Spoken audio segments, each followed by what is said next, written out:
यानंतर थेट जाऊयात संजय राऊत बोलतायत तिथे. आपला आर्थिक गल्ला पक्षाचा किंवा स्वतःचा भरावा म्हणून एकत्र येऊन हे सरकार स्थापन करतात. त्याच्यामुळे शेवटपर्यंत आधी मंत्रिपदासाठी, मग जागा वाटप, खाते वाटप, पालकमंत्रीपद.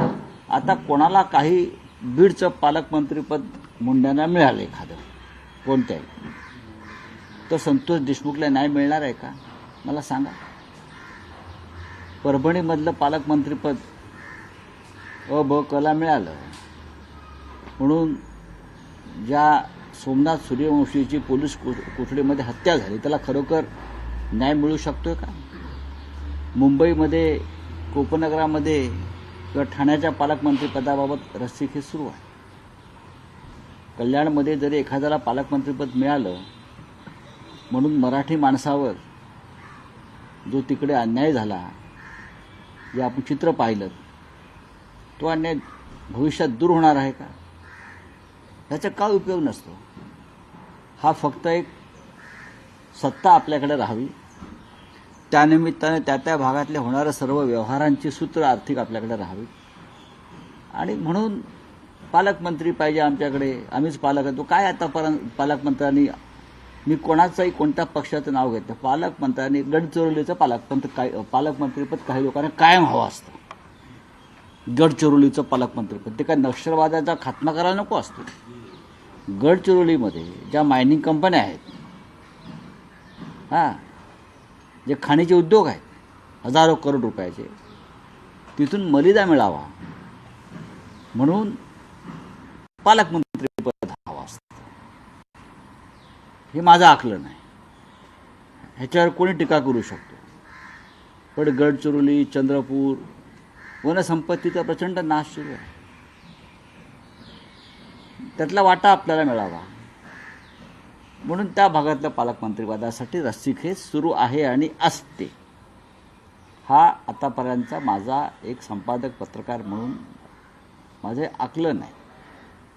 तुम्हाला ते कदाचित चुकीचं वाटेल, पण ज्यांना हे पालकमंत्रीपद हवं आहे त्या जिल्ह्याचं, त्यांच्याशी खाजगीत बोला तुम्ही, त्यांच्या कार्यकर्त्यांशी. तुम्हाला ते हेच सांगते. मुंबईचं पालकमंत्रीपद मिळाल्यामुळे लोढाणा किंवा अन्य कोणाला मुंबईत मराठी माणसाला घरं स्वस्त मिळणार आहेत का? मुंबईतल्या मराठी माणसावरचं पिछाट थांबणार आहे का? हे सांगावं ना. नाही होणार. बिल्डरांची धन. आता गृहनिर्माण खातं हे कोणाकडे आहे? मुख्यमंत्र्याकडे आहे. ती काय आम्हाला घरं मिळावी म्हणजे मी डेप्युटी सी एमकडे आहे. ते कशा करताय? ते त्यांच्या लॉबीतले जे बिल्डर आहेत त्यांचं धन व्हावं, त्यातून आपल्याला लाभ व्हावा म्हणून ही खाती शेवटपर्यंत ओढाताण केलेली असते. मुंबईमधल्या चाळींचा प्रश्न आहे, पुनर्विकासाचा प्रश्न आहे, झोपडपट्ट्यांचा प्रश्न आहे, अनेक प्रश्न आहेत. ते सुटणार आहेत का? सोडवले जाणार आहेत का? अजिबात नाही. राऊतसाहेब, जेव्हा महायुती सरकारमध्ये मुख्यमंत्रीपद असो, खातेवाटप असो, मंत्रिमंडळ विस्तार असो, पेचाचा प्रसंग निर्माण होतो, तेव्हा नेमके उपमुख्यमंत्री एकनाथ शिंदे हे त्यांच्या गावी जातात. दरे गावी गेले आहेत विश्रांतीसाठी, विधानसभा अधिवेशनानंतर ते गेलेले आहेत. पण आता सध्या पालकमंत्रीपदाचा पेच असताना पुन्हा एकदा ते दरे या गावी गेल्यानं नाही, त्यांचा हा व्यक्तिगत प्रश्न आहे की ते गावाला जातील किंवा विश्रांतीला अन्य कुठे जातील किंवा गुवाहाटीला जातील, सुरतला जातील, गोव्याला जातील. हे त्यांचे ओळखीचे रस्ते आहेत.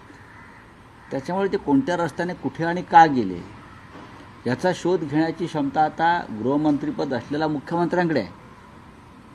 तर त्यांना ते शोधावं लागेल, हे रहस्य काय आहे. आणि महाराष्ट्र गेली 3 वर्षे रहस्य शोधतो आहे. त्याच्यामुळे आम्हालासुद्धा इच्छा आहे की मुख्यमंत्र्यांनी एकदा हे रहस्यभेद करावा, नक्कीच करावा.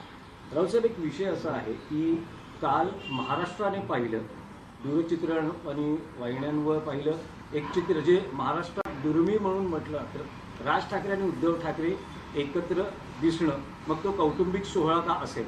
पण आता दोन्ही बाजूचे कार्यकर्ते म्हणायला लागलेले आहेत की कौटुंबिक सोहळ्यात हे दोन भाऊ एकत्र असतात, तर मग राजकीय पटलावर हे दोन भाऊ कधी एकत्र दिसतील, अशी एक चर्चा या निमित्तानं सुरू आहे. ही चर्चा गेली अनेक वर्ष सुरू आहे आणि त्या चर्चेमध्ये माझ्यासारखा माणूसही सहभागी असतो. बरोबर. कारण मी राज ठाकरे यांच्याबरोबर सुद्धा जवळून काम केलेलं आहे. त्यांचं आणि माझं अनेक वर्ष मित्रत्वाचं नातं राहिलं, त्यांच्या कुटुंबाशी राहिलं, त्यांच्या वडिलांशी राहिलं, सगळ्यांशीच राहिलं. उद्धव ठाकरे माझ्या पक्षाचे नेते प्रमुख आहेत, तेही माझ्या जवळचे माझे भाऊ आणि मित्राप्रमाणेच आहेत. काल 2 भाऊ एकत्र आले याचा नक्कीच महाराष्ट्राला आनंद होतो. ठाकरे कुटुंबावर महाराष्ट्राचं जीवापाड प्रेम आहे, एक लक्षात घ्या. ठाकरे कुटुंबाचं या महाराष्ट्राशी एक नातं आहे, एक नातं आहे. आणि कोणत्याही ठाकरेंकडे साधारण त्याच दृष्टीनं मराठी माणूस पाहतो. आता दोघांचे हे पक्ष वेगळे आहेत. राज ठाकरे यांनी स्वतःचा एक पक्ष स्थापन केला आहे, त्या पक्षाच्या वतीने ते भारतीय जनता पक्षाबरोबर राहून काम करतात. देवेंद्र फडणवीस, नरेंद्र मोदी, अमित शहा हे त्यांचे आयडॉल आहेत. आमच्या पक्षाचं तसं नाही. आमच्या पक्षाची भूमिका आहे की नरेंद्र मोदी, अमित शहा, देवेंद्र फडणवीस हे महाराष्ट्राचे शत्रू आहेत आणि त्यांच्याबरोबर आम्हाला काम करता येणार नाही. महाराष्ट्र लुटण्यात, मुंबई लुटण्यामध्ये, मराठी माणसावर अन्याय करण्यामध्ये, शिवसेना फोडण्यामध्ये या तिघांचं फार मोठा सहभाग आहे. अशा व्यक्तींबरोबर जाणं हे महाराष्ट्राची बेईमानी ठरेल. आणि दुर्दैवानं राज ठाकरे हे अशा लोकांची भलामण करतात व त्यांच्याबरोबर राहतात. एकेकाळी भाजपबरोबर आम्ही राहिलो आहोत असं आमच्यावर आरोप होईल, नक्कीच राहिलो. तो राज ठाकरे आमच्याबरोबर होते. हे एक वैचारिक मतभेदाचे 2 वेगळे प्रवाह. कुटुंब एकच असतो. अजित पवार आणि शरद पवारही भेटतात ना, रोहित पवारही जाऊन भेटतात त्यांच्या काकांना. पंकजा मुंडे आणि कोणते आमचे धनंजय मुंडेही वेगळ्या पक्षात असतात आणि एकत्र येतात भाऊ म्हणून. ते जे कोकणातले राणे आहेत त्यांचा एक मुलगा इकडे, एक मुलगा तिकडे. एवढे कुटुंब एक असतं. त्याच्यामुळे कुटुंब म्हणून एक आल्यावर सुद्धा काही महाराष्ट्राच्या दृष्टीनं काही महत्त्वाचे प्रवाह असतात, त्या प्रवाहामध्ये आम्हाला वाहत जाता येत नाही. हा सुद्धा महाराष्ट्रानं विचार केला पाहिजे. अर्थात शेवटी काय निर्णय घ्यायचा कोण, हे उद्धव आणि राज ठाकरे हे 2 भाऊ आहेत. हे 2 भाऊ आहेत.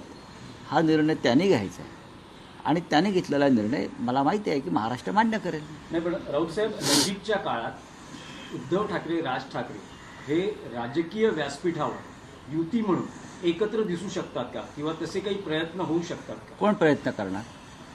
तुम्ही म्हणतात तुम्ही दोघांचेही मित्र आणि बरे मित्र दोघांचेही स्नेही राहिलेले. असं आहे की अनेकांचे मित्र हे असतातच एकमेकांकडे.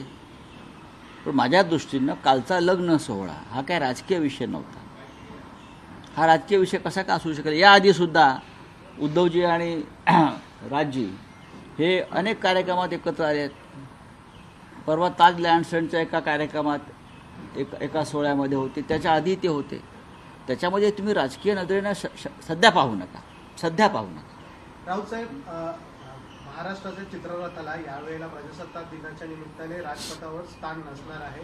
15 चित्ररथ निवडले गेलेले, त्याच्यामध्ये गुजरात आणि युपीचे चित्ररथ आहेत, त्यांना समाविष्ट करण्यात आलेले आहे अशी माहिती. मग महाराष्ट्राचा चित्ररथ का नाही असा प्रश्न शिवसेना म्हणून मिरवणाऱ्या उपमुख्यमंत्र्यांनी नरेंद्र मोदी आणि फडणवीसांना विचारायला पाहिजे. शिवसेना आम्ही विचारलेत प्रश्न याआधी, आम्ही एकत्र असताना विचारलेले आहेत. महाराष्ट्रासारख्या राज्याच्या छत्रपती शिवाजी महाराजांचा वारसा सांगणाऱ्या, डॉक्टर बाबासाहेब आंबेडकरांचा वारसा सांगणाऱ्या महाराष्ट्राचा चित्ररथ का डावलला, हे या राज्याचे उपमुख्यमंत्री आणि स्वतःला शिवसेना प्रमुख म्हणून घेणारे मोदी शहांच्या कृपेने एकनाथजी शिंदे आणि त्यांच्या लोकांनी देवेंद्र फडणवीसांच्या घरासमोर उभं राहून विचारायला पाहिजे की महाराष्ट्रावरती हा अन्याय का, महाराष्ट्रानं दिल्लीचं काय घोडं मारलं आहे. केजरीवाल यांचासुद्धा चित्ररथ नाकारला गेला, दिल्लीचा आणि महाराष्ट्राचा. बरोबर आहे. अजूनही फडणवीस म्हणण्यापेक्षा मोदी आणि शहांचा महाराष्ट्रावरचा राग किंवा अकस संपला नाही का? आता जिंकलात ना, EVMने तुम्हाला विजयी केल्यावरती सुद्धा तुम्ही जर महाराष्ट्रावर अशा प्रकारचा आकश, महाराष्ट्र का कलेच्या क्षेत्रामध्ये काय एवढा कंगाल आहे का? महाराष्ट्र कला क्षेत्रामध्ये सगळ्यात उच्च कोटीला आहे, उच्च स्तरावर आहे. कला, साहित्य, संस्कृती यापूर्वी महाराष्ट्र देशाच्या राजपथावर आमच्या रथानं, चित्ररथानं क्रांती केलेली आहे. अख्ख्या जगाचं लक्ष वेधून घेतलेलं आहे. आमचे कला संचालनालय आहे, जे स्कूल ऑफ आर्ट आहे, तिकडले आमचे असंख्य प्राध्यापक मंडळी, कलाकार, चित्रकार, शिल्पकार हे प्रचंड मेहनत करून या रथासाठी काम करतात. आणि कोणाच्या तरी मनामध्ये येतं दिल्लीत महाराष्ट्रावर अन्याय करायचा आहे म्हणून रथही आमचा तुम्ही रद्द करता. हां, गुजरातचा आहे ना, उत्तर प्रदेशचा आहे, बिहारचा आहे, महाराष्ट्राचा का नाही? एकनाथ शिंदेंनी विचारावा प्रश्न मुख्यमंत्र्यांच्या दालनात जाऊन. राऊत साहेब, भुजबळांची नाराजी अजूनही बोला, आप बोलिए. राऊत साहेब, भुजबळांची नाराजी आहे. क्या है? मंत्री पद का जो नाम है उसको लेकर महायुति में जो 3 पार्टी है वो अपने अपने पार्टी के नाम आगे कर रही है, क्योंकि हर एक को देखिए, गार्डियन मिनिस्टर जो होते हैं, अभी पहले सरकार नहीं बना, सरकार बना तो जो विभाग है, जो खाते वाटप बोलते हैं, पोर्टफोलियो, उनका डिस्ट्रीब्यूशन 1 महीने तक रुका. अभी कल किया है. अब गार्डियन मिनिस्टर के बारे में खींचतान चल रहा है. उससे क्या होता है? गार्डियन मिनिस्टर अपने अपनी क्या बोलते हैं, हमारे भाषा में मराठी सूबेदारी बोलते हैं, संस्थानिक बोलते हैं, राजा अपने अपने डिस्ट्रिक्ट के. वो आप किसको कहाँ डिप्यूट करना है मलाई खाने के लिए, उसके लिए खिंचातान चल रही है. उससे क्या होगा? हाँ, वो आखिर तक चलेगा अपने अपने बार्गेन पावर लगा के. अब मुख्यमंत्री फिर एक बार उनको तबीयत खराब हो गया और वापस अपने गांव चले गए. उनकी तबीयत बार बार खराब होती है, मुझे चिंता लगती है. क्या किया फडणवीस साहब ने, उनके ऊपर कौन सी जादू किया है मुझे मालूम नहीं. बार बार कैसे बीमार पड़ते, इतने मजबूत आदमी, तो देखना पड़ेगा. कल्याणमध्ये पूर्ण आता हल्ला केलेला आहे. इलेक्ट्रॉनिक दस्तावेज को लेकर एक नया जो है रूल आया है इलेक्शन कमीशन की ओर से. अगर कॉमन लोकतंत्र की हत्या है. जो रूल बनाया है कि इलेक्शन कमीशन के पास हम जानकारी नहीं मांग सकते. अब हम किसी भी प्रकार की जानकारी चुनाव आयोग से नहीं मांग सकते. ये तानाशाही है भाई. क्यों नहीं मांग सकते? अगर आप ये चाहते हैं कि हम आपसे जानकारी नहीं मांग सकते तो सबसे पहले आप ईवीएम हटा दीजिए और बैलेट पेपर का चुनाव लाइए. हम आप कोई जानकारी नहीं मांगेंगे आपसे. आप ये जो कुछ छुपाना चाहते हैं जनता से, एडवोकेट महमूद प्राचा ने पंजाब हाईकोर्ट से कुछ दस्तावेज मांगने की कोशिश की और हाईकोर्ट ने आदेश दिया. सीसीटीवी फुटेज मांगा है, कुछ वीडियो रिकॉर्डिंग मांगा है, 17A के बारे में कुछ जानकारी मांगी है.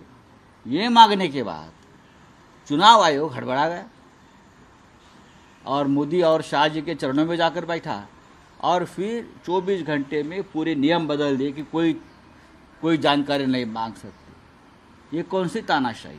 इस देश में लोकतंत्र. इसलिए तो हम कहते हैं डॉक्टर बाबा साहेब आम्बेडकर ने लिखा हुआ संविधान के खिलाफ ये लोग काम कर रहे हैं.